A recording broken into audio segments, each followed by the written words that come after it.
Jacques Lacan, les complexes familiaux dans la formation de l'individu, essai d'analyse d'une fonction en psychologie, paru en 1938 dans l'Encyclopédie française. Introduction. L'institution familiale.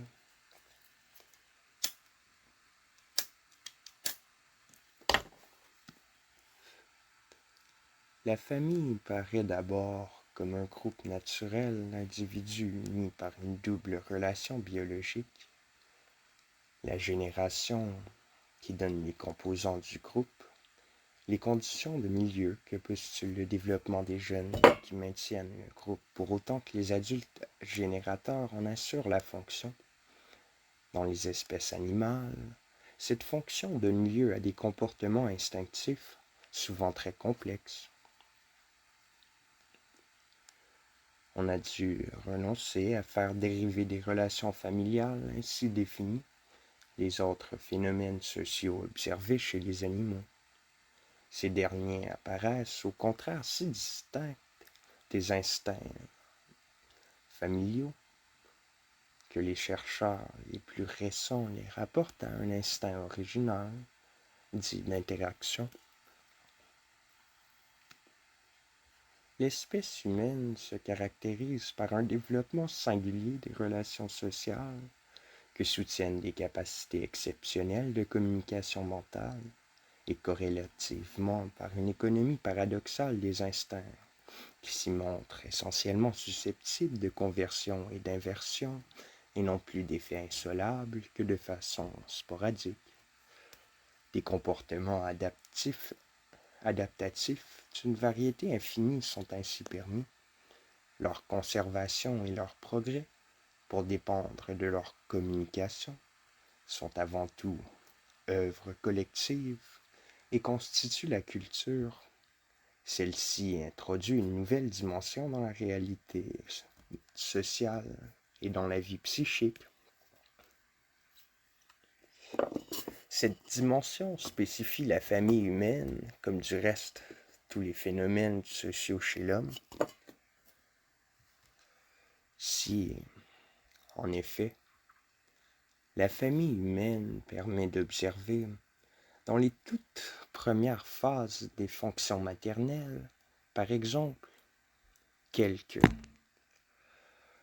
traits de comportement instinctif identifiables à ceux de la famille biologique, il suffit de réfléchir à ce que le sentiment de la paternité doit aux postulats spirituels qui ont marqué son développement pour comprendre qu'en ce domaine, les instances culturelles dominent les naturelles, au point qu'on ne peut tenir pour paradoxaux les cas où, comme dans l'adoption, elles s'y substituent. Cette structure culturelle de la famille humaine est-elle entièrement accessible aux méthodes de la psychologie concrète, observation et analyse? Sans doute. Ces méthodes suffisent-elles à mettre en évidence des traits essentiels, comme la structure hiérarchique de la famille, et à reconnaître en elle l'organe privilégié de cette contrainte de l'adulte sur l'enfant? Contrainte à laquelle l'homme doit une étape originale et les bases archaïques de sa formation morale, mais d'autres traits objectifs, les modes d'organisation de cette autorité familiale, les lois de sa transmission, les concepts de la descendance et de la parenté qui lui sont joints, les lois de l'héritage et de la succession qui s'y combinent, enfin ses rapports intimes avec les lois du mariage, obscurcissent en les achevêtrant les relations psychologiques. Leur interprétation devra alors s'éclairer des données comparées de l'ethnographie, de l'histoire, du droit et de la statistique sociale, coordonnées par la méthode sociologique. Ces données établissent que la famille humaine est une institution. L'analyse psychologique doit s'adapter à cette structure complexe et n'a que faire des tentatives philosophiques qui ont pour objet de réduire la famille humaine soit à un fait biologique, soit à un élément théorique de la société. Ces tentatives ont pourtant leur principe dans certaines apparences du phénomène familial, pour illusoires que soient ces apparences. Elles méritent qu'on s'y arrête, car elles reposent sur des convergences réelles entre des causes hétérogènes. Nous en décrirons le mécanisme sur deux points toujours litigieux pour le psychologue. Entre tous les groupes humains, la famille joue un rôle primordial dans la transmission de la culture.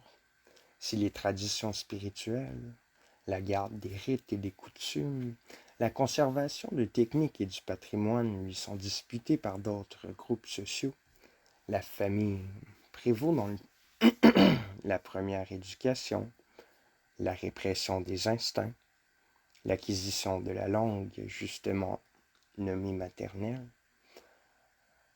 Par là, elle préside aux processus fondamentaux du développement psychique, à cette organisation des émotions selon des types conditionnés par l'ambiance, qui est la base des sentiments selon Shant. Plus largement, elle transmet des structures de comportement et de représentation dont le jeu déborde les limites de la conscience. Elle établit ainsi les générations une continuité psychique dont la causalité est d'ordre mental. Et cette continuité, si elle révèle l'unité de lignée, depuis le totem jusqu'au nom patronymique, ne se manifeste pas moins par la transmission à la descendance de dispositions psychiques qui confinent à l'inné, qu'on a créé pour ses effets le terme d'hérédité sociale. Ce terme, assez impropre en son ambiguïté, a du moins le mérite de signaler combien il est difficile aux psychologues de ne pas majorer l'importance du biologique dans l'effet dit d'hérédité psychologique. Une autre similitude, toute contingente, se voit dans le fait que les composants normaux de la famille, tels qu'on l'observe de nos jours en Occident, le père, la mère et les enfants, sont les mêmes que ceux que la famille biologique. Cette identité n'est rien de plus qu'une égalité numérique, mais l'esprit est tenté d'y reconnaître une communauté de structures directement fondée sur la constance des instincts, constance qu'il lui faut alors retrouver dans les formes primitives de la famille. C'est sur ces prémices qu'ont été fondées des théories purement hypothétiques de la famille primitive, tantôt à l'image de la promiscuité observable chez les animaux, par des critiques subversifs de l'ordre familial existant, tantôt sur le modèle du couple stable, non moins observable dans l'animalité, par des défenseurs de l'institution considérée comme cellule sociale. Les théories dont nous venons de parler ne sont appuyées sur aucun fait connu. La promiscuité présumée ne peut être affirmée nulle part, même dans les cas dits de mariage de groupe. Dès l'origine existent interdiction et loi. Les formes primitives de la famille ont les traits essentiels de ces formes achevées. Autorité non concentrée dans le type patriarcal, du moins représentée par un conseil, par un matriarcat ou ses délégués mâles, mode de parenté, héritage, succession, transmis parfois distinctement, reverse, selon une lignée paternelle ou maternelle.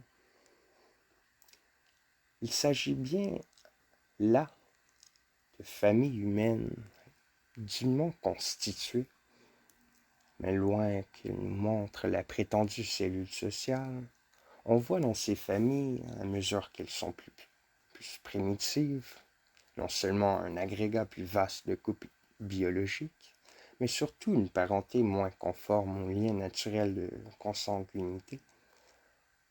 Le premier point est démontré par Durkheim et par Fauconnet, après lui, sur l'exemple historique de la famille romaine.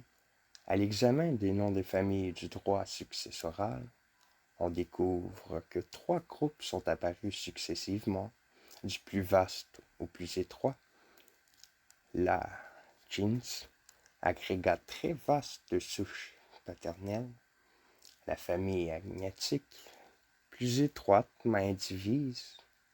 Enfin, la famille qui soumet à la patria potestas de l'aïeul, des couples conjugaux de tous ses fils et petits-fils.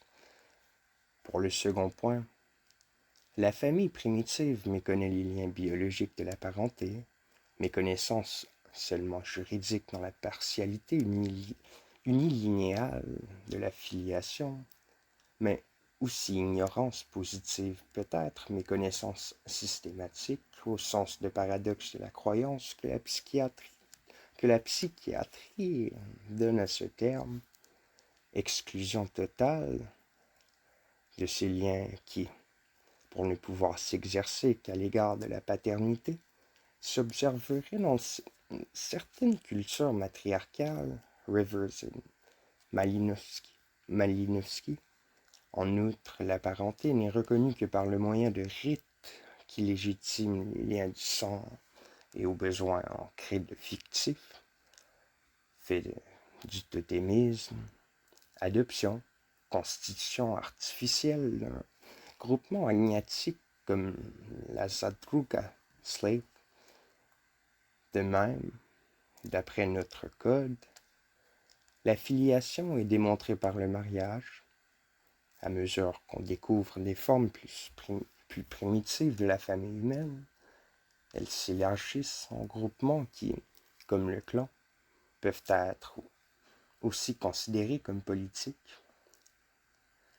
Que si l'on transfère dans l'inconnu de la préhistoire la forme dérivée de la famille biologique pour en faire naître par association naturelle ou artificielle ces groupements, c'est là une hypothèse contre laquelle échoue la preuve, mais qui est d'autant moins probable que les zoologistes refusent, nous l'avons vu, d'accepter une telle genèse pour les sociétés animales elles-mêmes.